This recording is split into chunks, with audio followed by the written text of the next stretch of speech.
Good morning friends. मैं हूं आपका मित्र वीर सिंह। मैं इस वीडियो में एक महत्वपूर्ण बिंदु पर चर्चा करूंगा कि कंपनी में डायरेक्टर को प्राप्त होने वाले रेम्युनरेशन पर जीएसटी अट्रैक्ट होगा कि नहीं।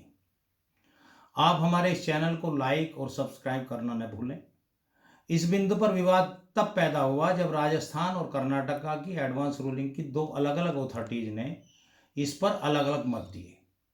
इसको समझने के लिए जीएसटी एक्ट के शेड्यूल 3 के क्लोज फर्स्ट को देखेंगे, जो इस प्रकार है। Services by an employ to the employer in the course और in relation to his employment. इन सेवाओं को सप्लाई नहीं माना गया।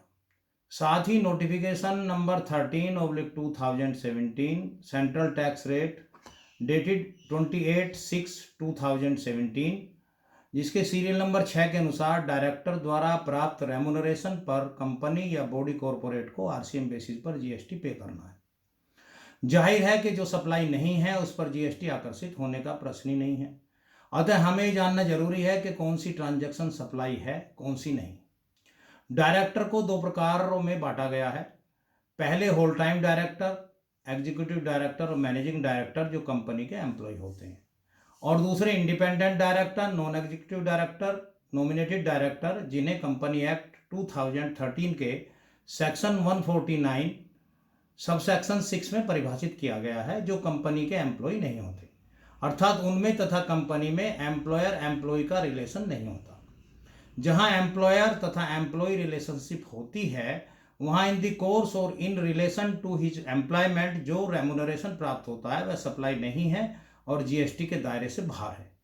पर जहां डायरेक्टर कंपनी के एम्प्लॉय नहीं है, वहां रेम्युनरेशन पर कंपनी द्वारा आरसीएम बेसिस पर टैक्स की लायबिलिटी है।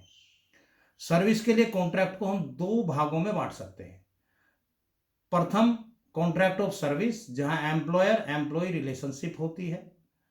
दूसरे, कॉन्ट्रैक्ट फॉर सर्विस, जहां एम्प्लॉयर एम्प्लॉय रिलेशनशिप नहीं होती है।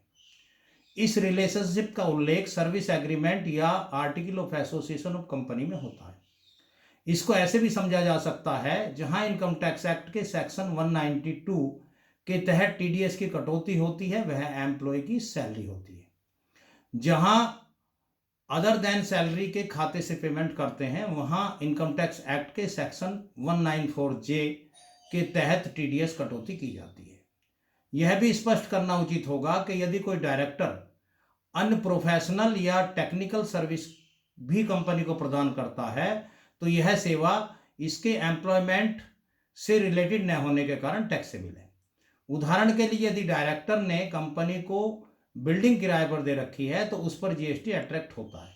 यदि डायरेक्टर 10 लाख या 20 लाख जैसी उस राज्य में एग्रीगेट टर्नओवर की सीमा है से अधिक सर्विसेज की सप्लाई देता है, तो उसे फॉरवर्ड चार्ज पर इस किराए की राशि पर जीएसटी अदा करना होगा। इस संबंध में एनटीएन वीएलजे जर्नल्स मार्च 18 में प्रकाशित मेरा लेख आपको विस्तृत जानकारी देगा। आशा है आपको हमारा ये वीडियो पसंद आया होगा।